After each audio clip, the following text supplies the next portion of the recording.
you're entering into an apprenticeship with grief, and we know nothing about it.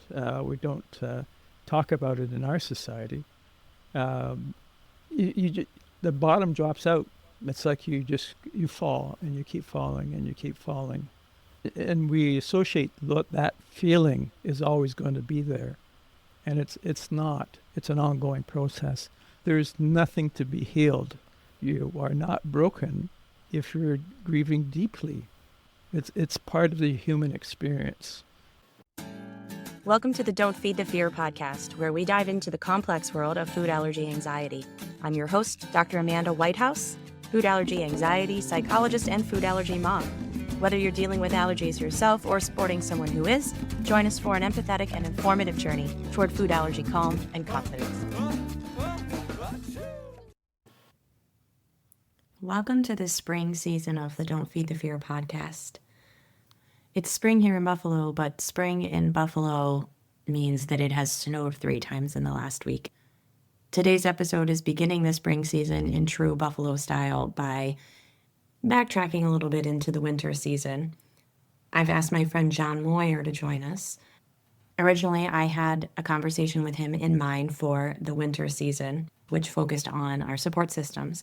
And so you're getting a taste of my support system. John is a friend of mine through his partner, Patricia, who is also a dear friend of mine. She's a fellow psychotherapist, and she is also the parent of a child with a severe food allergy.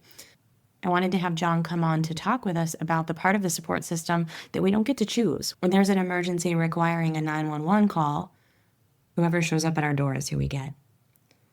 And I'm so thankful that over the years that those people who did come into my home were so kind and caring and reassuring and capable and took such good care of my son and the other family members in my life that have had emergencies too.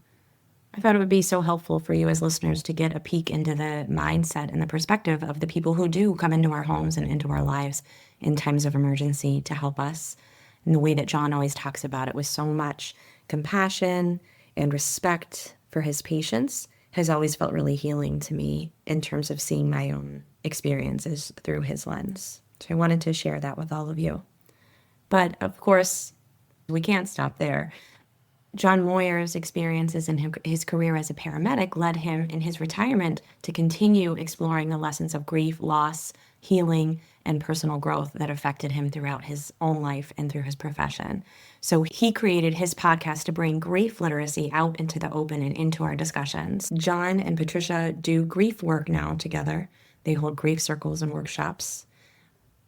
So talking with John made me quickly realize what the next season of the podcast needed to be as I sat and contemplated if people were ready to hear a conversation about grief. Grief is one of the things that we don't talk about, that we all have experience with, and we don't know what to do with or how to handle. We're not taught. We have limited social norms for how to navigate it and a limited perspective of what it is.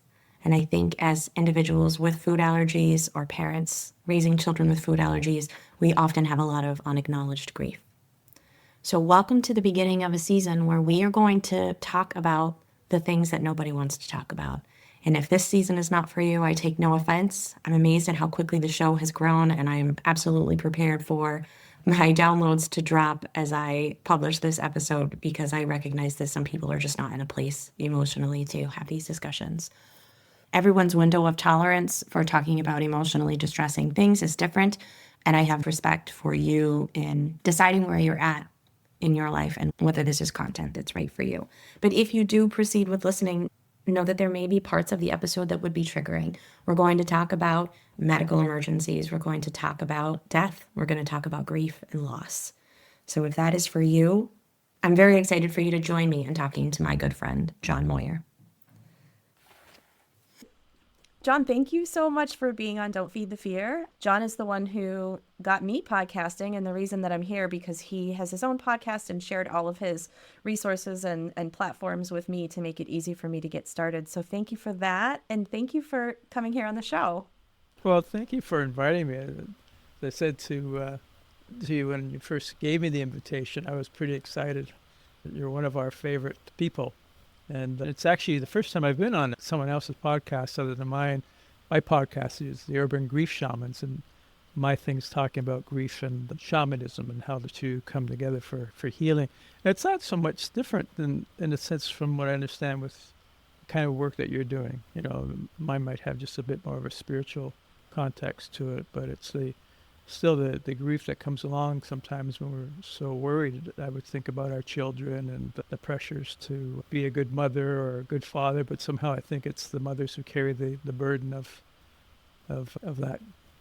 That I think is originally not the reason that I asked you to be on, but let's start with that, because I think people think of grief and they think of death, and they don't always necessarily recognize the grief in their own lives from their everyday experiences. And we in the allergy community have so much grief and loss about, the lives we imagine for our children and the safety. And I would love it if you would talk about that first, as you're mentioning this huge topic that nobody likes to talk about, and you have a whole podcast about it. So let's dive in.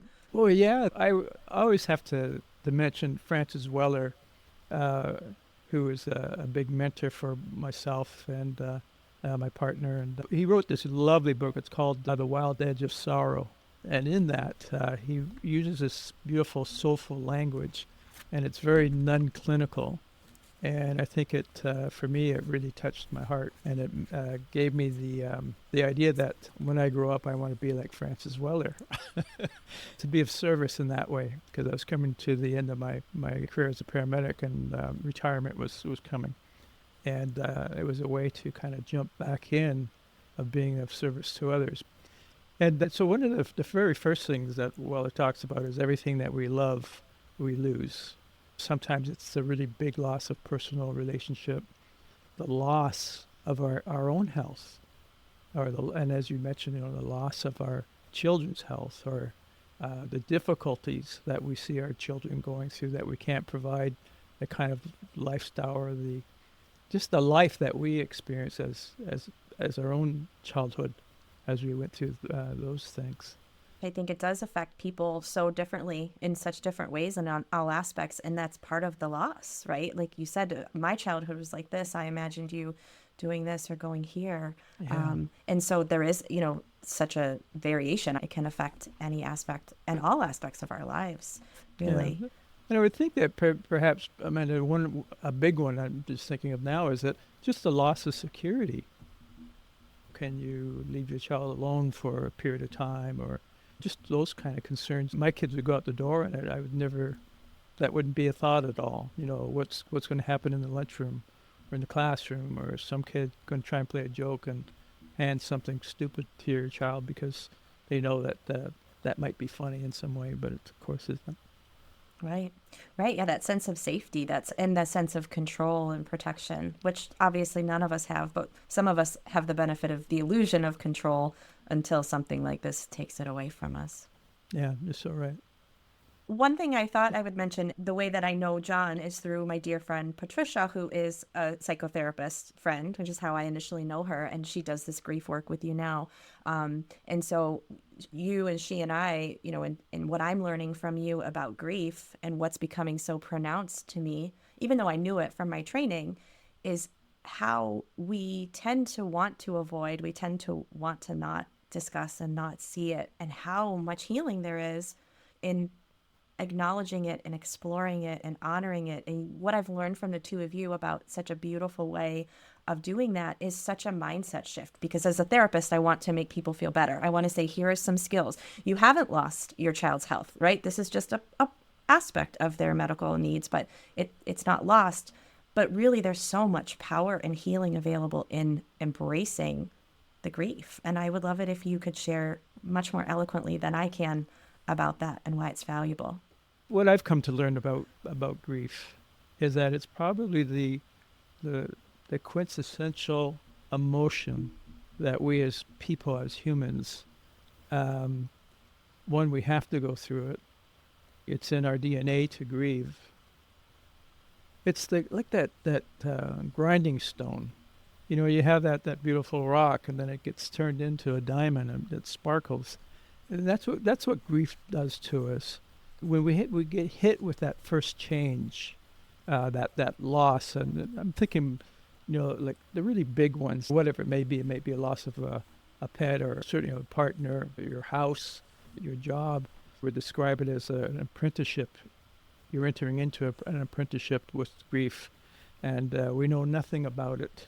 We don't talk about it in our society. Um, the bottom drops out. It's like you fall and you keep falling and you keep falling, and those early parts of grief, which is just disbelief and anger and all this kind of stuff that we try to argue with.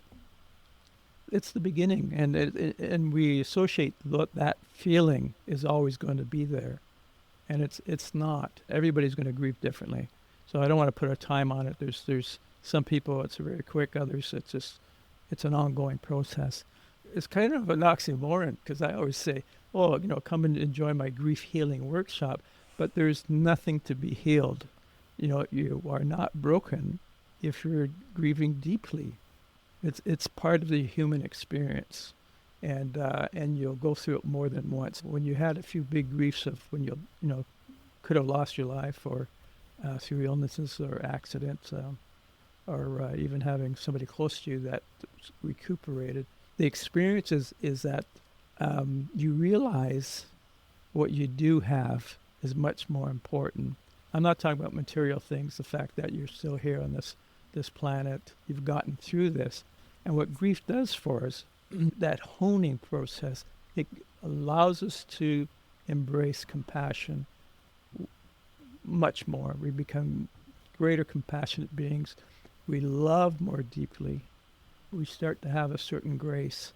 And it just allows us to see everybody differently. We make more room in our hearts for those who have less. We make more room in our hearts for the bullies. And it comes down to there's no one that's better than the others. Everybody is beautiful. It doesn't matter how roughed up it is.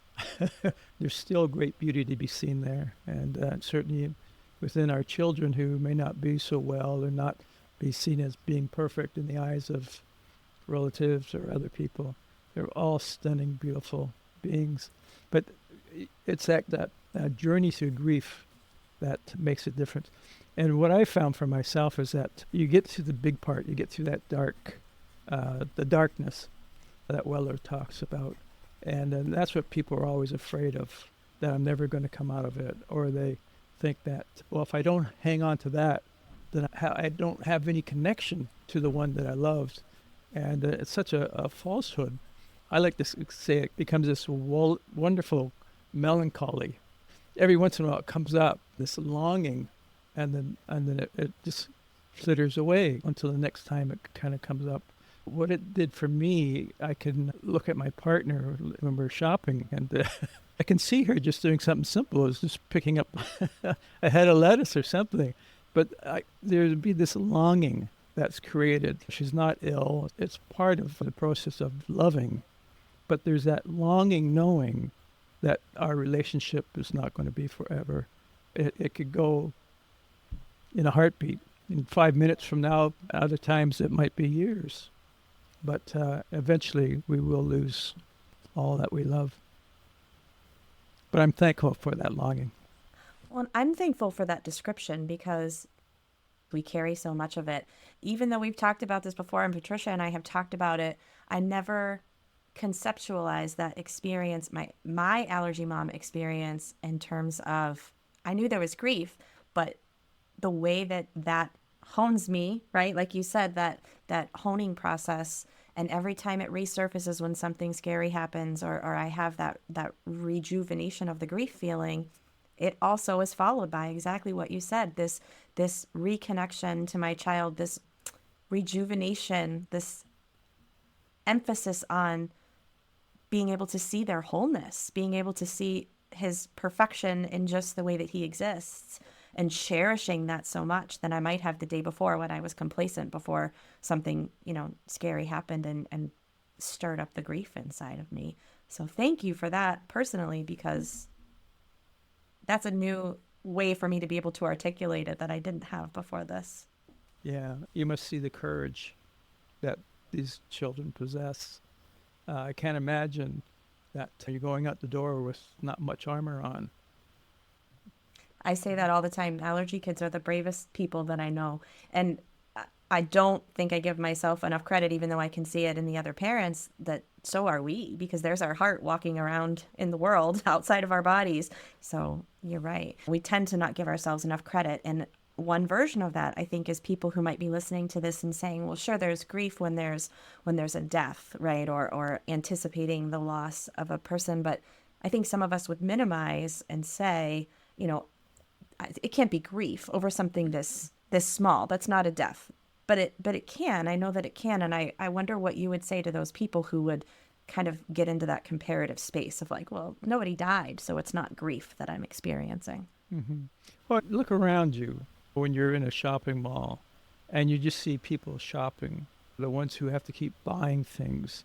It's like a self-soothing by having to buy and get out and get a new dress or a new car or whatever. When we have all these little griefs, what it's really doing to us, we just push it down and push it away. But it's actually, when we do that, we kind of push a part of ourselves away. So with that grief and not acknowledging it, we leave parts of ourselves. You know, we don't want to acknowledge that grief. We don't want to acknowledge that experience. I want to forget about this or forget about that. And so a little bit goes. But it anesthetizes us to the pain, you know, that we are experiencing or not acknowledging, right? And then we have this amnesia that what we settle for now is so much less. Grief makes us small. It's just what happens. It just we tuck back in and become small, and you know, we can't be happy. Yeah, it anesthetizes us and makes us just forget. And so we have all these other behaviors now that come in place, and we don't live the big life. You know, we go around just fighting off, you know, any kind of acknowledgement that part of us even exists. So yeah, just look around. And what happens is that we have all these mini griefs, as these people would say. What's the big deal? We're really sad. And then next thing you know, we're picked up and away we go again. And we think, oh, we've beaten it. Or how many puppies have people had over the years? And some will get a dog almost right away when they lose one. People want to replace their goldfish as quick as they can, as opposed to allowing the child to go through that grief. We have to learn it from someone. And if we can't model it from our parents, then who is it that we're going to model after? I grew up in a time when, you know, men just weren't allowed to cry, right? You just can't do that. And one of the things that grief has given me, I cry all the time now.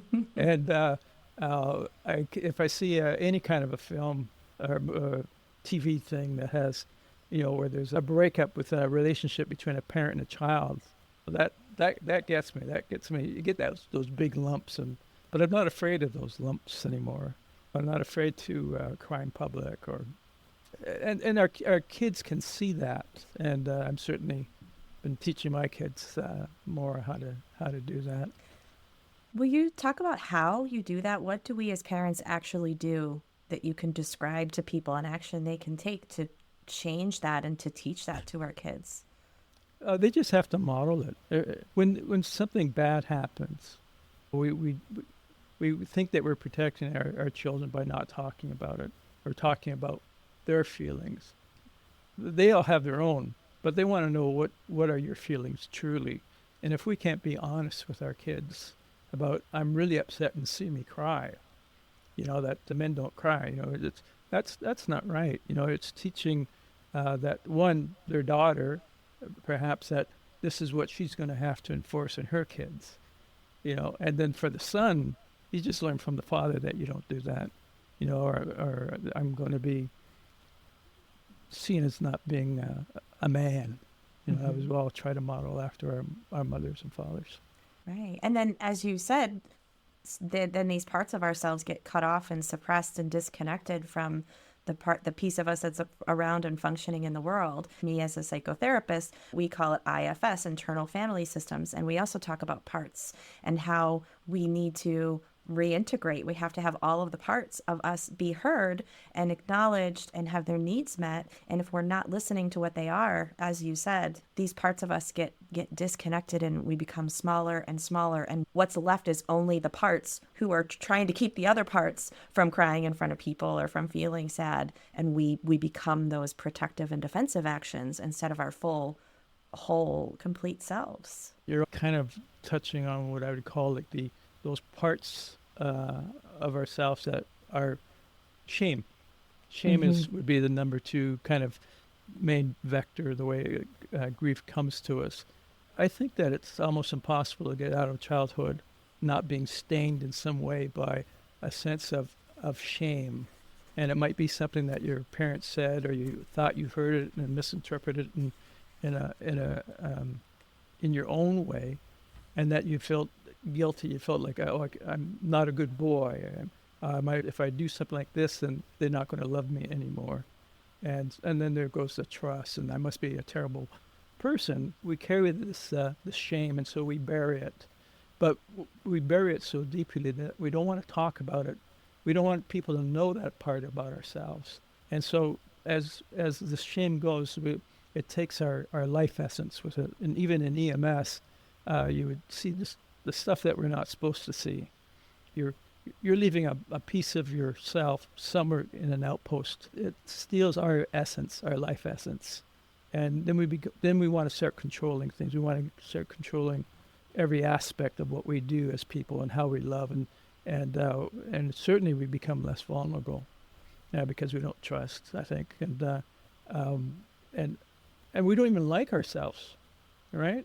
All those parts of ourselves are scattered everywhere except where they're supposed to be, which is, in our hearts, and so when we look in the mirror, then we can't stand that person. It's all signs of grieving. Absolutely. And I would love to use this talk about shame to segue into the other piece of things, which you just mentioned, your role as a paramedic in an EMS for your career, throughout the bulk of your life. That's the reason that I initially thought to have you on the show, because when we were talking about it, I was explaining to you, we carry so much shame as allergy parents. And for me, there's no time that it is bigger than when there has been an emergency or a mishap or an accident or a mistake that has led to needing emergency medical intervention. And so there is this range of different thoughts and experiences that other allergy parents I know have had when we have had to call, from things like, my house is a mess, my pajamas have holes in them. And of course, we're not going to hesitate to get care for our kids. But at the same time, why are we feeling shame about things like that in a moment like that? These tiny little shameful things. And then, of course, the big underlying shame of, I messed up and now there's an emergency and I need to call these people to come and help my child, which obviously parents listening, I don't think you made a mistake. Things happen. I'm not blaming you, but I'm just talking from my personal experience, how difficult it is. And I've heard you talk so beautifully, John, about your experience in that role and what it's like for you coming into people's homes to help them during those most awful times of their lives. I thought it would be so healing for people to have that perspective from you and to know what you're bringing into their homes during those worst moments. When I first started as a paramedic, I started in 78. And you learn from the people who were before you, right? Like there's what we call the old timers, the guys who've been on the job way longer than when we're just starting out. We're real eager and just want to get going and save the world. It took me a while to really get a handle on what was going on. EMS, it was probably the best thing I've done in my life, because you go home at the end of the day, and I'm going home, but there's a few people today that aren't going to ever go home. And I've been in a lot of people's homes, and you've seen the affluent, you've seen the have-nots, and everything in between. Being a paramedic, what we do is our job is to turn chaos into peace and quiet, as opposed to judging. Going into people's homes can bring, for me, a lot of joy, because you just see how different people are. You learn so much about yourself when you go into their own people's homes. That's their private place, and how you think they live, or how you think they treat each other. You learn so much about how how different we are as a species, how wonderfully different that we are. It reminds me of a call that we did. And I can't remember the chief complaint. Maybe it was the go get her and take her down for a medical appointment, but she's bedridden. And we get there, and it's one of these subsidized housing places. And we go inside. We always have to look around. I don't know of any medic who doesn't look around and try to clear our space. We do come in with an eye open and just looking, and we probably look like we're judging, but it's not. It's just looking around. This was a small apartment. And, I could see the sink just full of dirty dishes. The husband was there. But in the middle of this kitchen and kind of going into the tiny living room was this hospital bed. And I'm going to get a little choked here a bit. And this wonderful, wonderful lady just laying in bed. She can't really move too much. I'm not sure if it was Parkinson's or whatever it was that she had, but she needed to be transported. And so there was all this visual cues going on, stimulating my brain, like wondering what's this, what's that. And then all of a sudden, when I looked at her, Amanda, it just stopped. She was the epitome of grace. Laying in that bed. And so we did what we had to do. We just, kind of get her prepared for transport and get what we need into the tiny space, and got her on the stretcher and packed up, and then we left. I was driving the vehicle at the time, and my partner was in the back with her. And my mind was the quietest it has ever been. I was driving, but my mind wasn't chattering at all. I couldn't believe the difference. That's why she's so memorable for me. Something about her had touched me. And it was amazing. So that's an example of walking in someone's house that's you're thinking one thing, and the experience is so completely different. So we don't really care how you're dressed. We try to protect people's dignity. We go into a lot of older people's homes, and they'll die in their homes, and we get called for that, and we might be the only ones there. And there's a certain sacredness that always has touched me coming into a person's home when they're the last ones, and before any of their loved ones know what has happened to this person. And that always touched me. But you go into the bedroom, we're looking around now, we'll walk around the apartment looking for prescription meds, try to get a handle on why this person might have died. But you see all the pictures, all the weddings, and the weddings of their children and the weddings of their grandchildren, perhaps. Old friends, like those old black and whites that are fading on the bedside tables, on the walls. So that's another experience that I thoroughly enjoyed. It doesn't matter. You don't have to have a beautiful house. You don't have to have beautiful clothes. It goes two ways. But you think as a parent that we're judging you, whereas most of the time we're probably learning from you. And heightened emotion in a different way, but there's some reciprocation there in terms of the connection of this human experience that is going on, like the way you're describing, the way you're touched by these people and their presence and their lives. For me, at least, it's been just so helpful to hear you talk about it in such a compassionate way, because we don't hear people talk about what it's like to be in your shoes. Yeah, we've had a lot of parents that have been brought to tears, and they're really upset and thinking the worst is happening to their little loved ones. They're a patient as well. There's two. There's the child, and then there's the mother. Most crews know that, and will treat the people like that. And the first thing that if we can get the mother calmed down, sometimes it's getting a blanket, put them around them, just to bring their anxiety down is so helpful for the child, because now they're not so fearful for the mother or the father. And then to the point where they can start telling us what's going on, because we rely on the mother for everything. The child could be looking fine to us, and we'll certainly assess the child, but it's the changes that the mother see, which is a big diagnostic for us. So it's so important to have parents, mothers, to be grounded and centered so they can help. And we're part of that, helping them to help us. In my own experiences, which I've had a handful and they varied, but that has been so helpful to me, the calming presence of someone coming in and taking the feeling of everything is on my shoulders right now to someone walking in who knows more than I do about what needs to be done. The one first EMS call we had in this home that we're in, the man happened to share with me that he lives in my neighborhood, and he told me where his house was. And I drive by it every day, and I'm not kidding you. Every time I drive by that house, I look in there and I just like feel thankful for him and how he did come into that moment and bring that calm and presence to me so that we could focus on my kiddo. Yeah, and another thing that's helpful for us, if up here we did have a Vial Life program for a while, where there's a list of all the meds and the medical history, anything that would be important, like their hospital numbers or health card numbers, date of birth, all that stuff for the whole family, and have that in the fridge or have it somewhere when there is an emergency. And hopefully you never have to take it out, but if you do, it's there. And we look in the fridge. There used to be a program, I don't know if it's down in the States, where you put an emblem on your door that you could walk in, and then it tells us, okay, there's medical records here or something, that are going to be help helpful. you locate and them. it's just so nice to have all that, because now we can just focus. We don't have to worry about my glove became my notepad, all the scribbles of everything on that, and sometimes I'd have to take that off carefully so I could refer to it later on.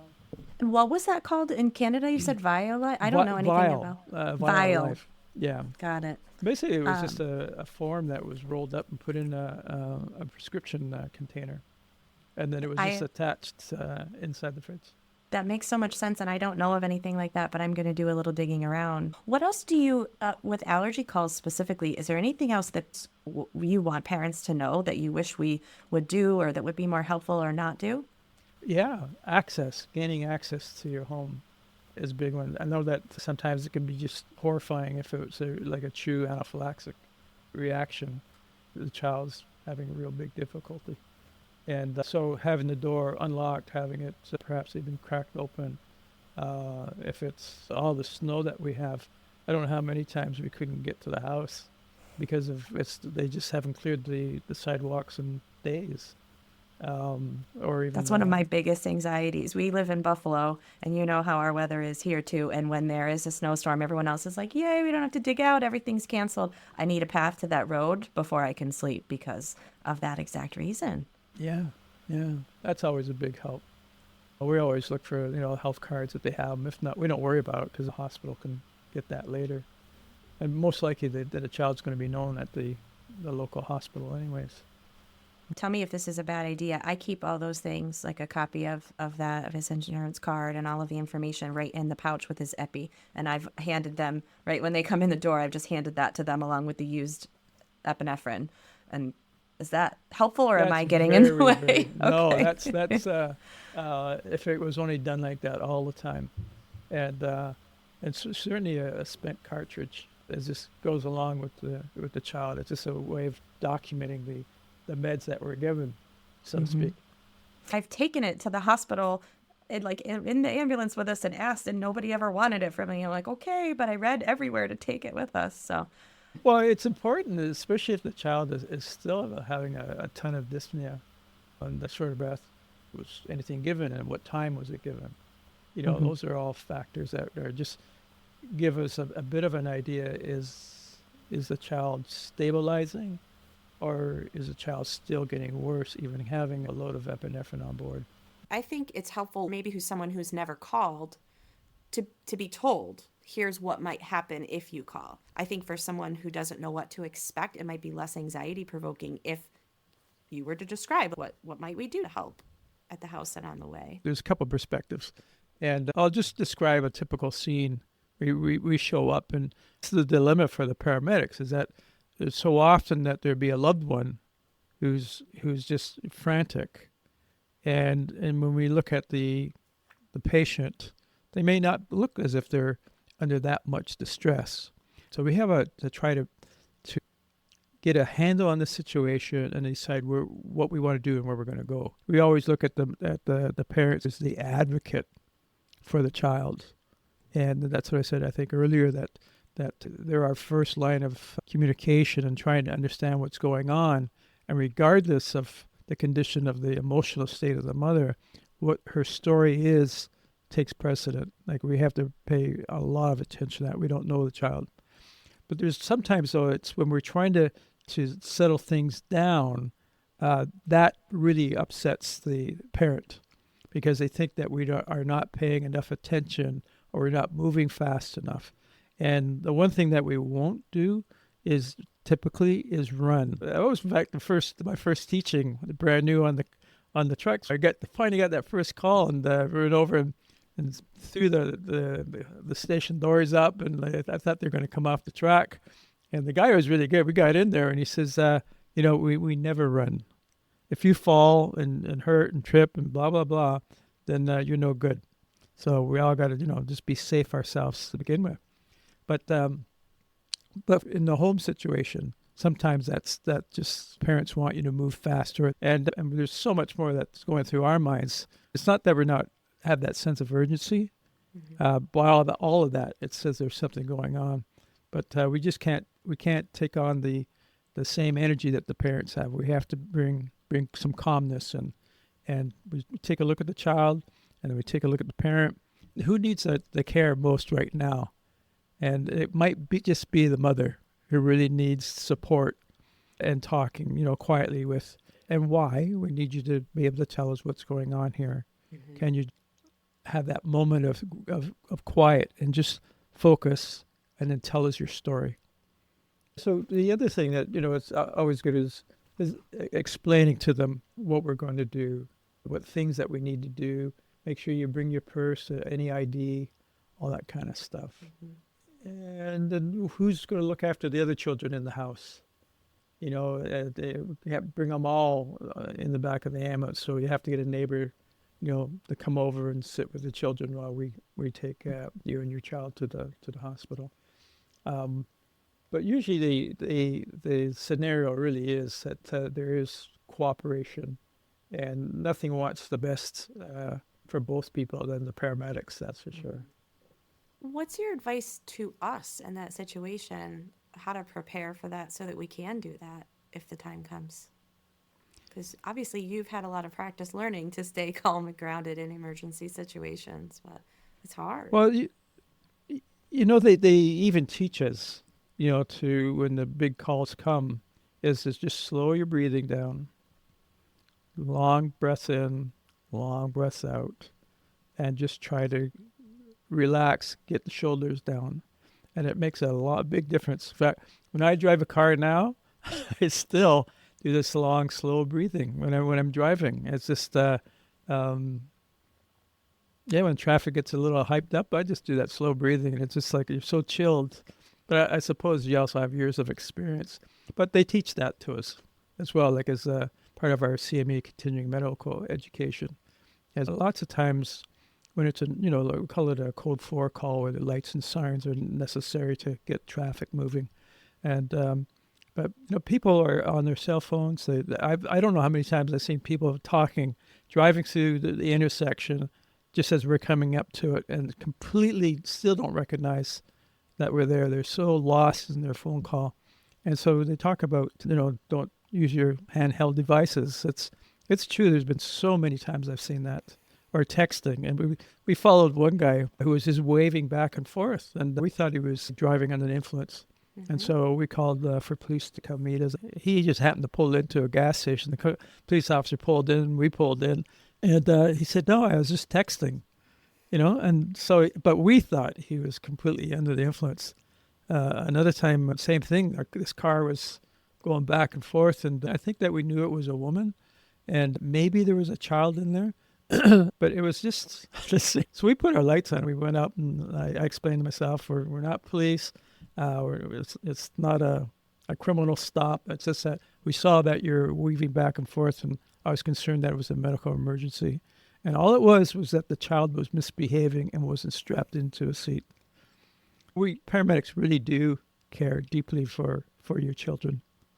And I would say in all of my experiences it shows. As I've said before, I feel heartfelt thanks to the people who have helped with my kiddo. And that's why I had you on, because I think people think of their support team in terms of which doctor they can choose, which friends they can spend time with. But I really think of all of those people who were there for an emergency. And I think of people like you. I think of people like the one man who lives in my neighborhood. And I try to just imagine, like, I know you're out there waiting to help if we need you. And I find it comforting and soothing. So often, when the intimacy that's created by being vulnerable with others, it's this kind of the same experience on the job when you really are caring for a stranger or going into their home and you can see that they really truly need help. It helps so much to hear that it's not just day after day, one after the other, that you have these memories of these people that stuck with you and how much you care, and that it affects you too. There's vulnerability on both sides. It's not just us. Oh yeah, I, yeah. I love what you said about the shared vulnerability. And I was wondering if you have observations through seeing so much vulnerability through your life, what you've learned about people in their vulnerability. I think anybody who comes in contact with somebody being vulnerable makes it so much easier for us to be vulnerable, and it's not a weakness. I think some people who are a little bit more shut down and carrying a lot of baggage wouldn't even recognize the vulnerability in people, and it's a wonderful place to be with a stranger. In fact, there's nothing I enjoy more than speaking with a stranger that I have no idea, but don't do the small talk. Ask them about their life. You know, it can be a 15-minute conversation. I sat at a sandwich stand with this fella, and I just said, "Do you have any children?" He says, "Yeah, I had a daughter." And I said, "Well, what was it like being a father to her? What was she like?" And this whole story came out, and it turned out that she had passed fairly recently.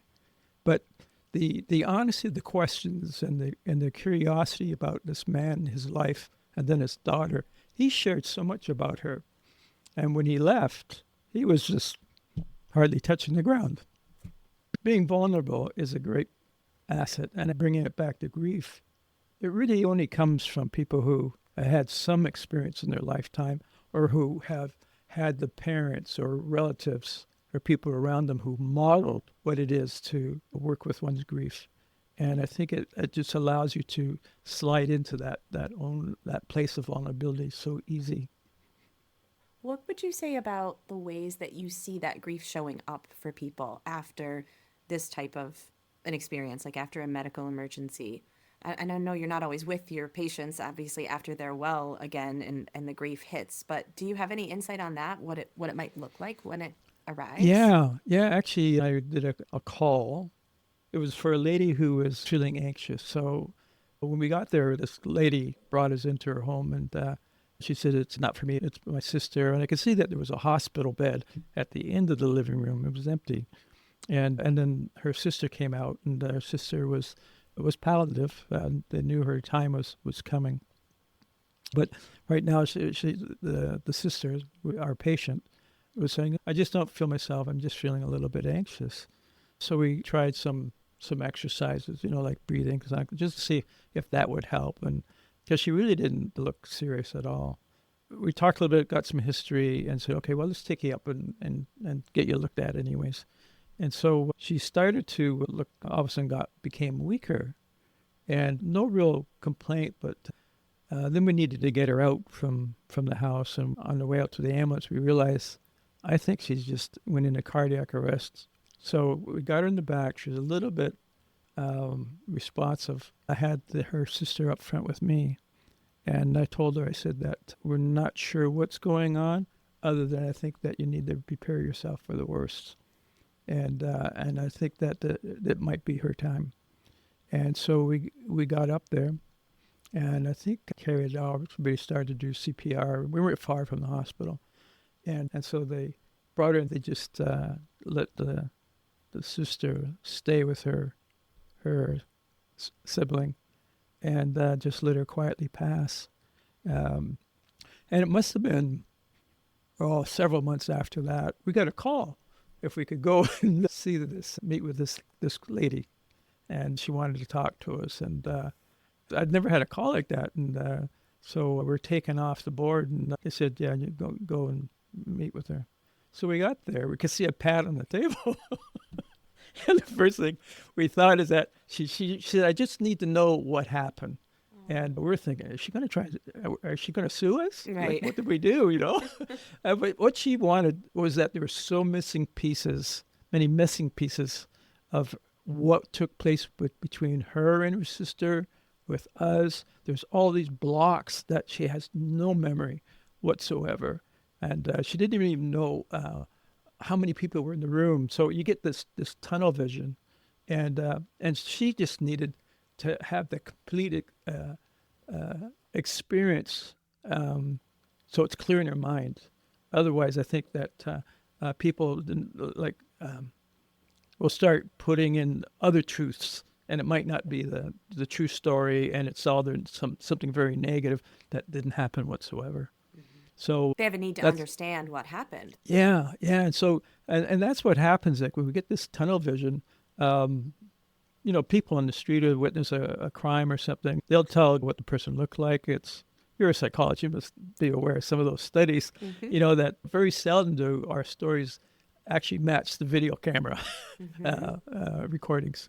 Yeah, and it's for those listening, it's that nervous system shift that I talk about all the time. When we go into fight or flight and our body thinks there's danger, literally our field of vision narrows because we're focused in on the perceived threat. And so we're missing so much information around us, and the blood flow is cut off to our areas of our brain that do our higher order thinking. So we're literally not experiencing the world in the same way. So that I didn't think of that in that context, though, John, that then, yes, people are going to be missing these big pieces of that emergency that they went through that's so important for them to know, both in this example that you gave to process the experience, but then also for us to learn from the experience. What did I do, and what did they do when they came here? What did they notice that we might not have noticed, but at the time that would be good information for us to have moving forward that we did not take in because we were in. I can't imagine. I mean, I've seen a lot of kids through different injuries, totally unexpected, and I just can't put myself into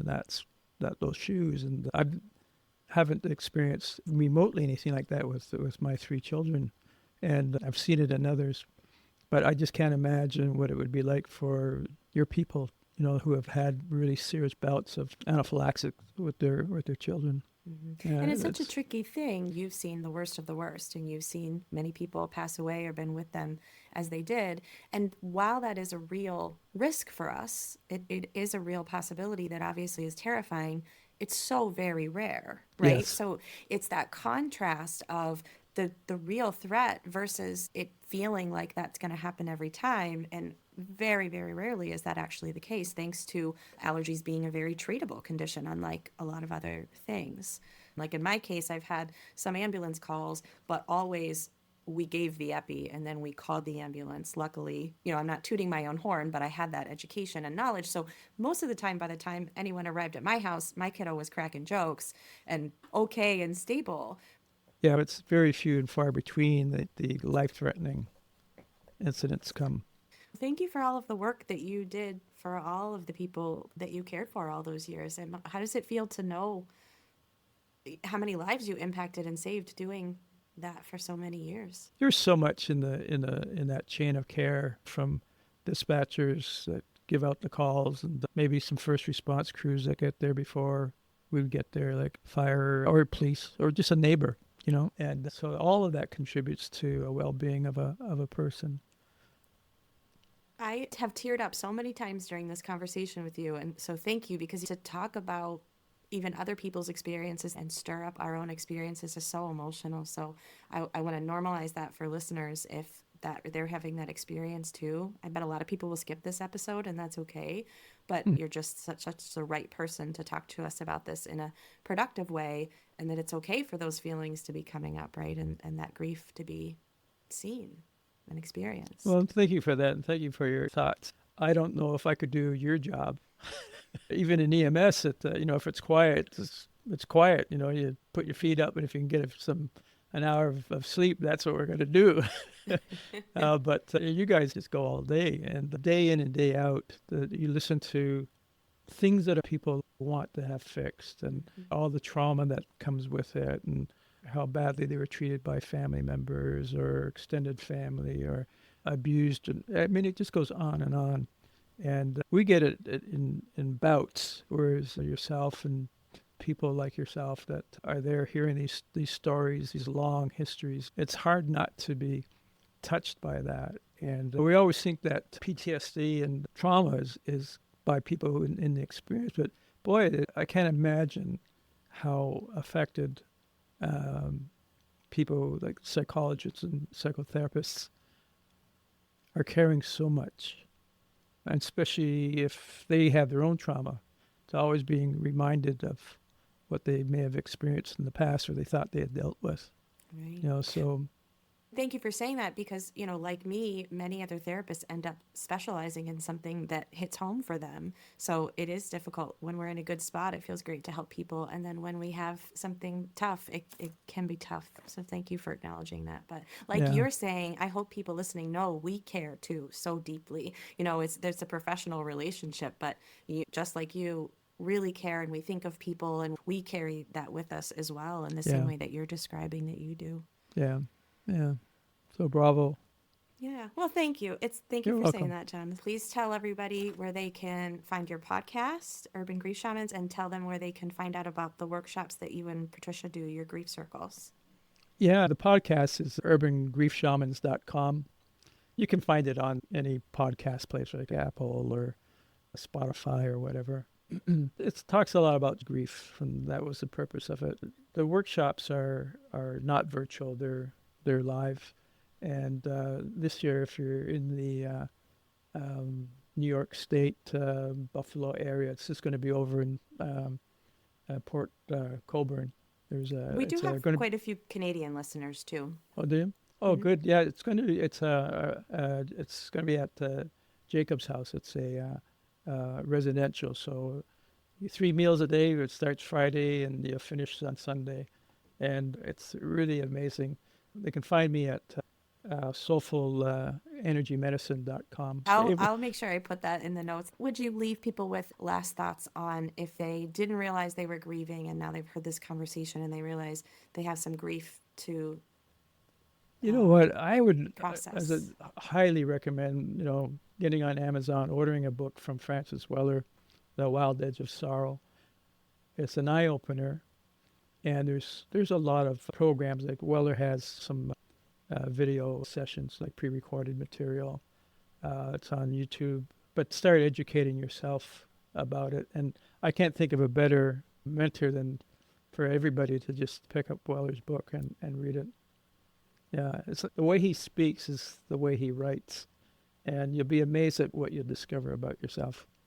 Yeah. Well, thank you for sharing him with me too, because I never would have read it if it weren't for you and Patricia. There's so much to tackle, and this is such a huge topic. Thank you so much for taking the time You're to welcome. really dive into stuff so deeply. I think You're it's so helpful. welcome.